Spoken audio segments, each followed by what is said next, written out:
Assalamualaikum warahmatullahi wabarakatuh. Halo teman-teman semuanya. Kami dari kelompok 1 akan menjelaskan materi mengenai sejarah perkembangan manajemen. Sebelum memulai penjelasan, kami dari kelompok 1 akan memperkenalkan diri terlebih dahulu. Halo, nama saya Maryam Nur Aziza Latif. Perkenalkan, saya Wafika Rahman. Saya Muhammad Erlan Ilmang. Saya Muhammad Rifki Ramadhani. Perkenalkan, nama saya Rindi Saputra. Nama saya Muhammad Rifki Made Effendi. Saya Naila Putri Safira. Saya Andi Wahyunisa. Videonya disimak baik-baik ya teman-teman. Selamat menonton. Sejarah singkat teori manajemen. Banyak kesulitan yang terjadi dalam melacak sejarah manajemen. Namun diketahui bahwa ilmu manajemen telah ada sejak ribuan tahun yang lalu. Hal ini dibuktikan dengan adanya piramida di Mesir. Piramida tersebut dibangun oleh lebih dari 100.000 orang selama 20 tahun. Piramida Giza tak akan berhasil dibangun jika tidak ada seseorang tanpa memedulikan apa sebutan untuk manajer ketika itu yang merencanakan apa yang harus dilakukan, mengorganisir manusia serta bahan bakunya, memimpin dan mengarahkan para pekerja, dan menegakkan pengendalian tertentu guna menjamin bahwa segala sesuatunya dikerjakan dengan sesuai rencana. Praktik-praktik manajemen lainnya dapat disaksikan selama tahun 1400-an di kota Venesia, Italia, yang ketika itu menjadi pusat perekonomian dan perdagangan. Penduduk Venesia mengembangkan bentuk awal perusahaan, bisnis, dan melakukan banyak kegiatan yang lazim terjadi di organisasi modern saat ini.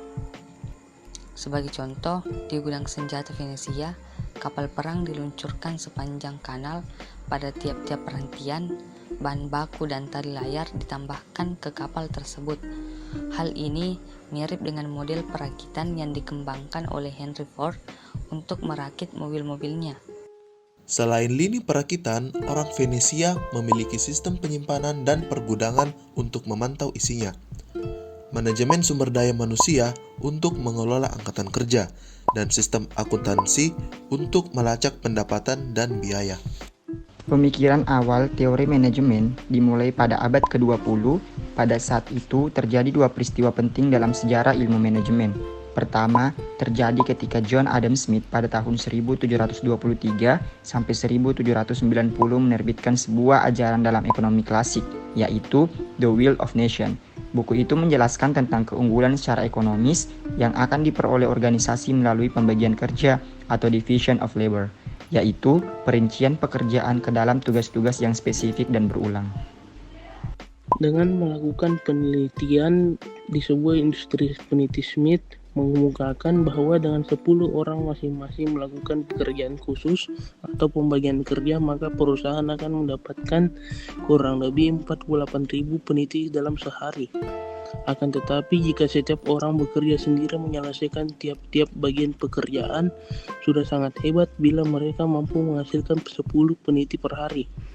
Dari hasil pengamatannya, Smith dapat menyimpulkan bahwa pembagian kerja dapat meningkatkan produktivitas kerja seiring dengan meningkatnya keterampilan dan kecepatan tiap-tiap pekerja, menghemat waktu yang terbuang dalam pergantian tugas, dan menciptakan mesin dan penemuan lain yang dapat menghemat tenaga kerja.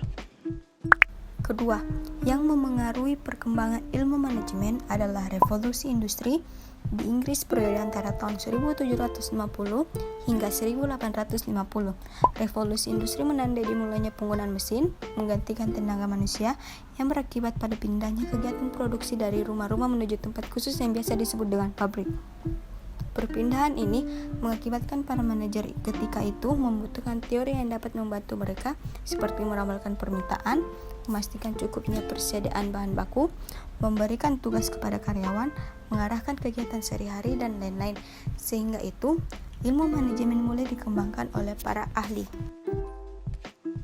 Itulah tadi penjelasan tentang sejarah perkembangan manajemen dari kelompok kami. Semoga apa yang kami sampaikan dalam video ini bisa bermanfaat bagi kita semua. Sekian dan terima kasih. Wassalamualaikum warahmatullahi wabarakatuh.